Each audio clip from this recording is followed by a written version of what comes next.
40-year-old woman and my husband is 35 years old, and my husband is 35 years old, and I have no children.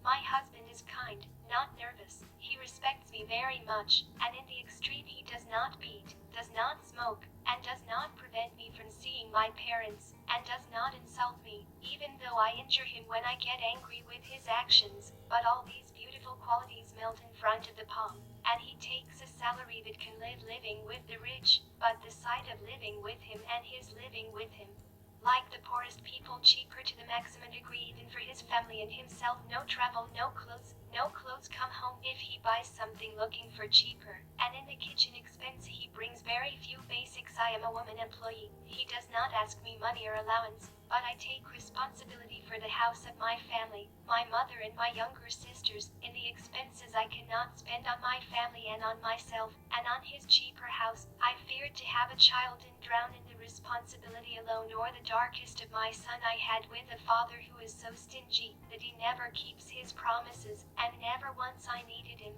and I found him a cheap gentleman. Even in helping I rely on myself in everything, even the things that must be attended by a man who says I am alone. I do not feel the support of my life at all, and Lion, I admit that he has a lot of good qualities, but I became disgusted of him and his perfume and his sexual relationship, and from his existence.